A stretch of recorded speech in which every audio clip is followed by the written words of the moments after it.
investments like stocks and bonds and CDs. Merrill Lynch, Fidelity, the Bull, all of them. They are licensed to sell stocks and bonds, REITs, and investments. They are only licensed to do those kind of things.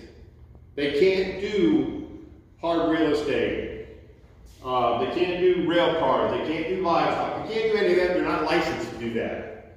So they're going to tell you, never heard of it, can't do it, don't know how. And most people haven't heard of it. So the misconception is the only investment options are retirement plans. I got to tell you, I've been in a few retirement plans and we try to diversify and let them invest their money. It's pitiful.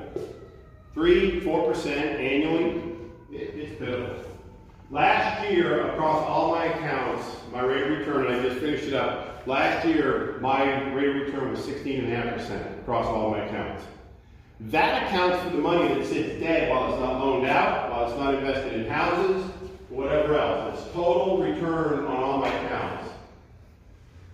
Often, the individual asks the broker, well, can I invest in non-traditional assets in my IRA? The answer is, I've never heard of that. No, you can't do that. What he really means is, we're not licensed for that. We don't understand it. We can't do it. That's what he's telling you. Okay? That's why self-directed means you use a different administrator and you direct the investment. So when you look at Fidelity, Merrill Lynch, Equity Trust, New View, all those, they're just an administrator. All they're doing is investing your money for you. But if New View is self-directed, Equity Trust is self-directed, which means you have to direct the investments. Go ahead. Is that synonymous with the custodian? Yeah, right. Administrator, custodian, you're exactly right. Correct. So it's administrator, custodian, whatever it is. And that's what the trust company is. Okay? But keep in mind, if you're going to put it in a self-directed vehicle, you have to direct the investment, otherwise it doesn't make any money. Okay, so you got, this is an active game here. This is something you have to get involved in.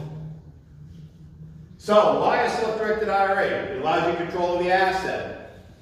Okay? It allows you control, it reduces your risk. Why would you say your risk is reduced? Okay? Do you know how to invest in the stock market, buy stocks and bonds and be able to make money at it? No, it makes more sense to invest in real estate. Well, at least it's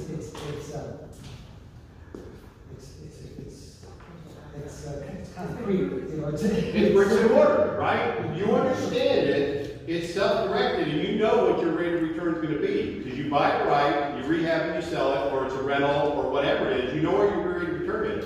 Well, your risk is reduced in that you're able to calculate after the fair value of what the market will bear, sure, what you can sell that asset sure, for, given facts, and those are, of course, facts of homes I and have it this week for you have nowhere to see right now. If you're in the stock market, you're sucking money. I lost $10,000 in the last 4 days. I've lost zero. Well, yeah, because it's self-directed, right? Okay? And there's nothing wrong with that. And like I said, I've diversified into some of that other stuff as well. But that's what we learned as kids, right? Okay? Who read the book Rich Dad Poor Dad, Robert Kiyosaki? Okay? On that last slide when I said civil service, DOD, retired military, all that kind of stuff, I'm a product of the system. Okay? And that's what he taught in that book. If you're a product of the system and don't do something for yourself, nobody else will. And that's a hardcore product of the system. You start talking Department of Defense, civil service, military, blah, blah, blah, defense contractor. So I had to learn that something, I have to control my own returns. I have to be able to grow it. So your reduced risk is right because you know the asset. You know what you're buying, you know what you're investing in, you know what it's going to sell for, you can create. And you decide when you want to sell it and how much to sell it for, right? Okay? You can use it as leverage with a non-recourse loan. And what does that mean? That means that there are lenders out there that will allow you to use 70% of the investment as a loan, as a non-recourse loan, and the other 30% comes from your IRA. Okay? Non-recourse means the only recourse is the property. They can't come after you individually, and they can't come after the IRA. They cannot. No. Non-recourse. No, I know about recourse, but for the benefit of everyone else. They cannot come after the IRA. IRAs are suit protected. Who said yeah? Right, they're suit protected, which means if you have a rental property in your house and somebody tries to sue you and it's the IRA, they can't. Same with insurance policies. Insurance policies are suit protected. They're suit protected as well. So they're suit protected, you know, as far as that. Are you going to be talking about self-checkbook LLCs within an IRA? I will talk. I can do a whole presentation on checkbook LLCs. But what I will tell you is they're the highest IRS audited item out there. So you would suggest avoiding? I will tell you, if an attorney sets up a checkbook LLC for you, there's going to be a big paragraph that says, if this doesn't work, I'm not responsible. Okay, and here's why. Okay, if you're running a checkbook LLC and you start commingling funds, and you buy paint to go one place, and you buy fertilizer to go another place, and you got to prove to the IRS that's exactly where that went. And I don't know about you, but I run a checkbook and I suck. Okay. Keeping track, and I'm a very compartmentalized guy. Everything is compartmentalized in my world, but I will tell you that they're the highest audited ones. So I have a white sheet on them. I don't recommend them. This is too easy. Because what you're saying is, as long as you have your funds in a self-directed IRA and you have a non-recourse loan, that lender can, if you default for whatever reason, they can't go after your money in your IRA. It's the asset. Right. The asset. Right. So, because we were trying to learn, or we were learning that if you have a checkbook LLC, then you're buying the property under an LLC name, which protects you as well, Right. because they can only go after that property and Right. not any other asset. Right. But if you want to do that, just do a Florida land trust. If you're looking for indemnity and liability, do a Florida land trust. But this is, we could talk more about that. That's really kind of going far left, and I can talk about that, you know, land trust and liability and all that. Your rate of returns are so much higher. Obviously, we talked about the rate of return just in this one deal on Odie Street. Okay, what's my rate of return on? What's my money on? What's my annualized rate of return on? It's so much higher. 16%, 16.5% across all IRAs for a year. That's a high return. Compound that year over year over year. That's turns into a lot of money, especially for all you young people out here. I started when I was 45. So, what can I invest in my IRA? Here's everything you can. This is a very short list of everything you invest in your IRA. But we focus residential real estate, commercial real estate, undeveloped land, real notes, promissory notes. If you're loaning money to somebody, or you're borrowing money, promissory notes. Limited partnerships, LLCs, C corps. That doesn't mean you own it. It doesn't mean the LLC owns it. It doesn't mean the IRA owns it. That means you're buying stocks and bonds from an LLC or C corp. Tax liens, equipment leasing. I got a friend of mine that does equipment leasing. The equipment that he leases, his company he works for, sells point-to-point sales or leases point-to-point sales software that uses in restaurants.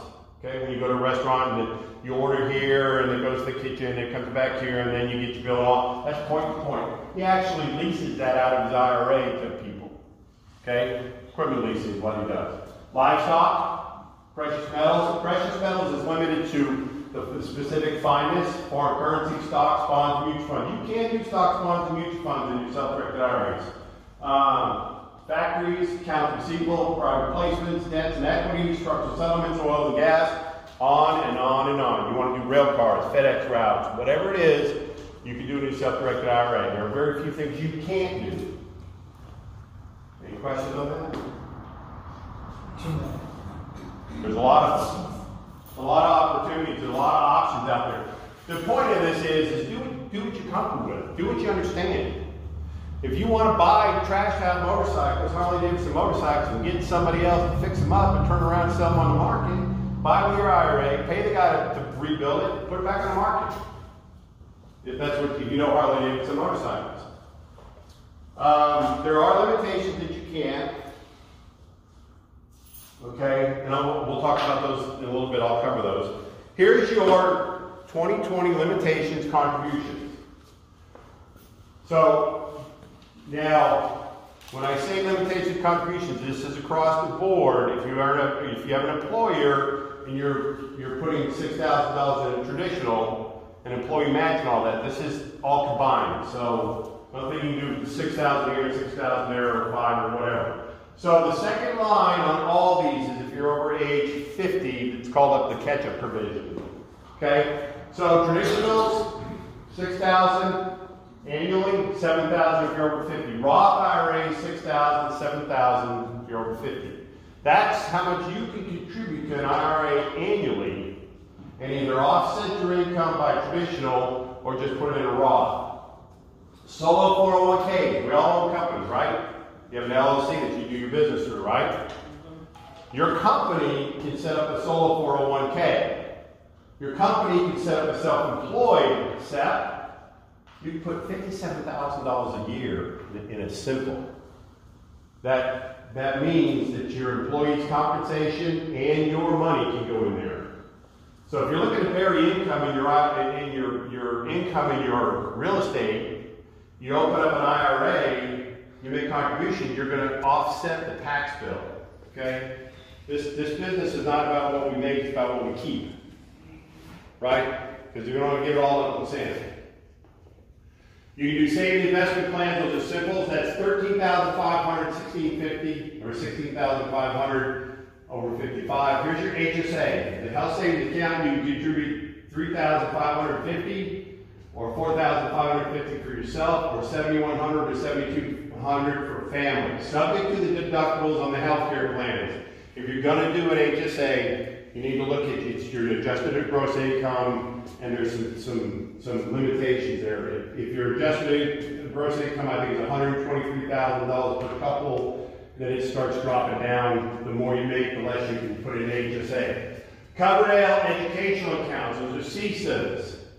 Okay? If you have a child, a grandchild, or just a good friend's child, and you want to open up a Coverdale educational account, you can put up to $2,000 into that based on your AGI, or think about this, how about you make your child an employee of your company? It's pretty easy.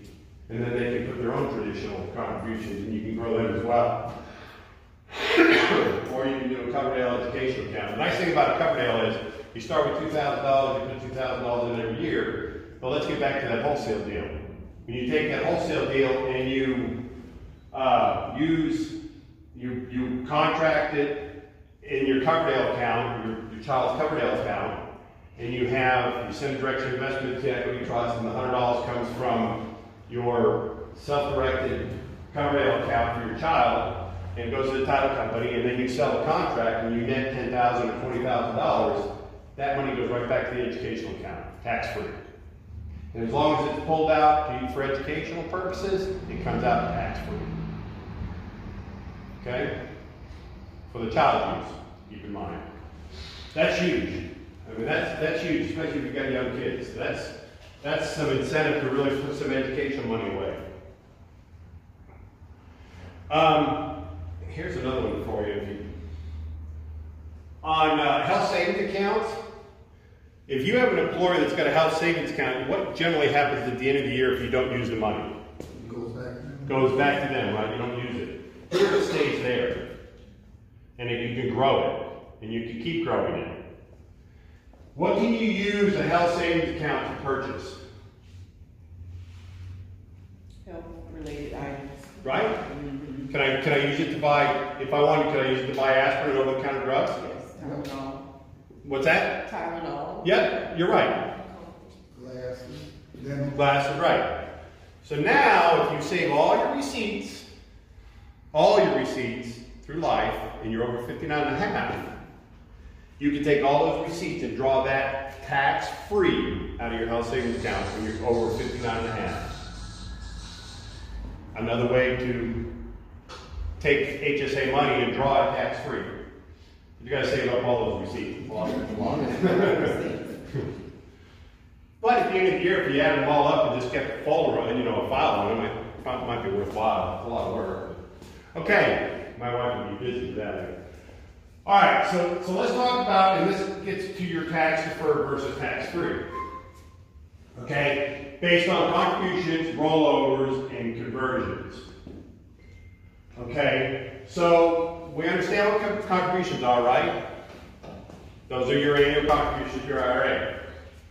Rollover is when you go from Fidelity to Merrill Lynch to the Bull to Equity Trust to Newview. That's just a rollover. If you're going to roll money from one account to another, everybody understands that you roll that money from administrator to administrator, custodian to custodian. You don't have it come to you and then give it to them because they'll take the taxes out. Choose not to take the taxes out when you can. Don't let your employer take the taxes out when it moves from your employer to any company, whether it's Merrill Lynch or self-directed equity trust or whatever. Don't let them take taxes out. Have it roll over and have it go from administrator to administrator. Don't take it in between, because if you take it in between and you cash that check, or they can hit you hard on taxes, penalties, and everything else. Do a roll over. A conversion is something they came out with in 2010. And in 2010, they allowed you to start converting money from tax deferred to Roth tax free. It's a way to actually build your traditional and then convert it every year to tax free. But what happens on April 15th of a year you converted the money? Where's my accountant? He's gone. You have to pay taxes on the conversion, right? It's like distribution, right? So think about this. And that's what I did with that 170, by the way. But in 2010, they allowed you to convert it and defer the taxes over 2 years. So my accountant actually, my CPA actually said to him, listen, this year I'm going to take that $170,000 and I'm going to convert it to a Roth, and I want a plan to offset the tax bill. Well, we can offset a lot of taxes through real estate. I mean, we can. And entity structure and everything else. So he buried the entire tax bill. So I paid 0 taxes on the conversion. Okay? So now that 170 is sitting there in tax-free money in a Roth, that's a conversion. You don't have to do the whole account. You can do part of the account. So each year, you can actually do it. It's got to be done before December 31st. And then the tax bill becomes due April 15th on it. But now let's take that $100,000 tax-deferred IRA that you're going to have to pay taxes on April 15th of the next year. Let's just use $100,000. So you convert on January 1st $100,000 from tax-deferred to Roth. The tax bill is due April 15th of the next year. You flip 2 houses in it, $100,000. You do it twice. Your IRA profits $40,000, $30,000, maybe $50,000 on 2 deals. You can use that money to pay the tax bill. Now it's all tax-free. Gross tax-free, earns tax-free, draws tax-free. The other nice thing about a Roth is there are no minimum distribution requirements. So you have no RMDs at 72.5 now. 72, sorry, 72. The law changed, now it's 72. Used to be 70.5, now it's 72. There are no RMDs on a Roth. Why? Because it's right. You've already taken taxes up, there's no taxes on them. Okay? Why did the government allow you to start doing conversions? So they can tax you. So they can tax you, right? No, that's right. Because they were, back then in 2010, they were trying to generate more income. They were trying to get people to do conversions and go ahead and start paying the taxes forward, right? You're exactly right. Okay? So tax deferral in most plans means it's deferred a payment later on as they event, but when you draw it in retirement, you're going to pay taxes on it. Okay? So think about that as you're growing your long-term wealth. What do you want in tax-free and what do you want in tax-deferred? It's not a bad thing to have money in tax-deferred as long as you have enough money in a Roth to offset it and say, okay, well, I only want to draw $17,000 out of my deferred account, and then that's going to offset my Social Security by just a little bit, and then I'm going to supplement with my Roth and keep my tax bill low, right? So we're talking big money here. We're talking 20 to 30% is taxation. If you make $100,000, you're going to pay about $30,000 in taxes. Thereabouts. So we're talking, we're talking pretty big amounts of money over long term. It's important, tax deferred is important for high value money, and it works to provide compounding effects. The government did a good thing building themselves a retirement plan when they allowed you to do tax deferred. Because the government allowed you to do a tax deferred, you grow a tax deferred, and you pay taxes on it when you draw it. So the government did a good job building a tax plan. Nothing wrong with that because it's a good vehicle for people to put money aside as their employee, and their employee matches it and stuff like that. There's nothing wrong with that. If that's your way to get there and to build long-term wealth, there's nothing wrong with that. Okay, tax-free is only in Roth IRAs, Roth 401ks, and it's funded with after-tax dollars. That's why there's no requirement of distribution. That's why at 59.5 you can draw it tax-free. And actually, after 5 years, you can draw the base out without paying taxes on it as well. The account must be open 5 years, and you must be 59.5 years old. We talked about that a little earlier, okay? So it has to be, to be tax-free and not tax-deferred. So if you convert it, or if you start it, you got to have it open 5 years. Now, that's any Roth IRA in your name. So the clock starts the day you open up a Roth. It's not account by account. It starts the day you open the Roth. So you can do conversions. We talked about it from tax deferred to tax free into a Roth. Okay, a little bit about that. Here's the light bulb. You're 59.5. Your Roth account's been open for 5 years, and you have $100,000, and you want $20,000 to buy a boat. You're over 59.5. Account's been open for 5 years. You got $100,000 there. You buy it for 70, you rehab it for 30, you sell it for 150, your IRA nets $30,000, $25,000, whatever it is, you pull it out the next day, tax-free, buy your boat, you still have the $100,000 in there, do it again. That's pretty creative. Say that again. Okay. So, we've talked about Roth being tax-free, right? You can draw them tax-free, right? Okay. So now you're 59.5, you meet the qualifications of being able to pull it out tax-free. Your account's been open for 5 years, and you have $100,000 in there. You buy the house for 70, you rehab it for 30, you sell it for 150. The 130 goes back to your account after, closing costs and all that. The 130 goes back to your account, or your 120 goes back to your account. The next day, you can pull the $20,000 or $30,000 out of the account, tax-free, and still have the $100,000 in your account. That's pretty powerful. Okay, quick question. And there's no way to get around the 5-year CD for the... No. No, but if you don't start now, because let's just take